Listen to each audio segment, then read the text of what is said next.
അസ്സലാമലൈക്കും. ഇന്ന് നമ്മൾ ട്രഡീഷണൽ ആയിട്ടുള്ള ഒരു പഴം നുറുക്കിൻ്റെ റെസിപ്പി ആയിട്ടാണ് വന്നിട്ടുള്ളത്. അതിന് നമുക്ക് 2 നേന്ത്രപ്പഴം, അത്യാവശ്യം വലിപ്പത്തിലുള്ളത്, അത്യാവശ്യം പഴുത്തതാണ്, അങ്ങനെ പഴുക്കാത്തത് എടുക്കരുത്. 1 കപ്പ് തേങ്ങാപ്പാൽ, 2 കട്ട ശർക്കര ഒന്ന് അരിച്ചെടുത്ത് മെൽറ്റ് ചെയ്തെടുത്തിട്ടുണ്ട്. എങ്ങനെയാണ് ചെയ്തെടുക്കണമെന്ന് നോക്കാം. പഴം പൊളിച്ചതിന് ശേഷം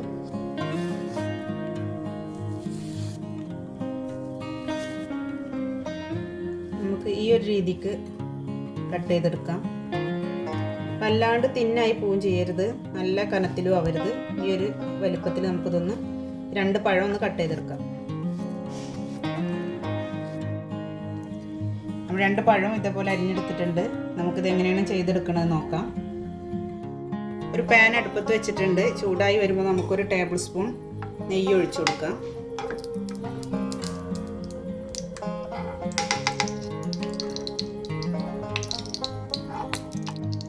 നെയ്യൊന്ന് ചൂടായി വന്നിട്ടുണ്ട്. അരിക്കമ്മക്കും പഴം തൊട്ടിട്ടൊന്ന് വാട്ടിയെടുക്കാം.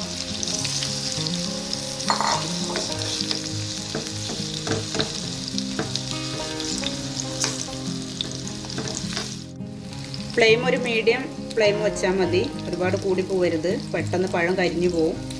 നമുക്കതൊന്ന് വാടി വരെ വേണ്ടുള്ളൂ, ഒന്ന് കളർ മാറി വന്നാൽ മതി.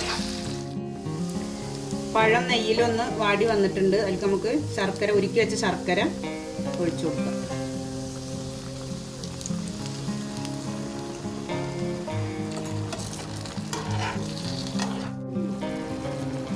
നമ്മുടെ ശർക്കര ഒന്ന് വറ്റി വന്നിട്ടുണ്ട്. അതിലേക്ക് നമുക്ക് ഒരു അരമുറി തേങ്ങയുടെ പാലെടുത്ത് വെച്ചതാണ്, ഒന്ന് ഒഴിച്ചു കൊടുക്കാം. രണ്ടും കൂടെ ഒന്ന് വറ്റി വരുന്നത് വരെ നമുക്ക് ഹൈ ഫ്ലെയിമിൽ വെച്ചിട്ടൊന്ന് കുറുക്കിയെടുക്കാം.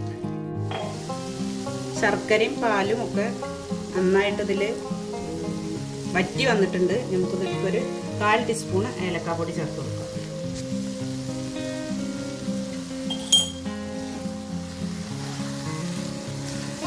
ഒന്ന് എല്ലായിടത്തും ഒന്ന് മിക്സ് ആക്കി കഴിഞ്ഞാൽ നമുക്ക് ഫ്ലെയിം ഓഫ് ചെയ്യാം.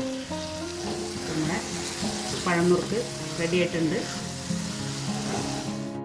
നമ്മളെ പഴം നുറുക്ക് ഇവിടെ റെഡി ആയിട്ടുണ്ട്. പഴമക്കാരുടെ ഒരു റെസിപ്പിയാണ്, എല്ലാവരും ചെയ്ത് നോക്കുക. നല്ല ടേസ്റ്റാണ്. നല്ല നെയ്യിൻ്റെയും തേങ്ങാപ്പാലിൻ്റെയും ശർക്കരയുടെയും ഒക്കെ കൂടെ നല്ലൊരു സ്മെല്ല് നമുക്കിത് കിട്ടുന്നുണ്ട്. വീഡിയോ ഇഷ്ടമായാൽ ഷെയർ ചെയ്യുക, ലൈക്ക് ചെയ്യുക, കമൻറ്റ് ചെയ്യുക. അടുത്തൊരു വീഡിയോയുമായി നമുക്ക് വീണ്ടും കാണാം.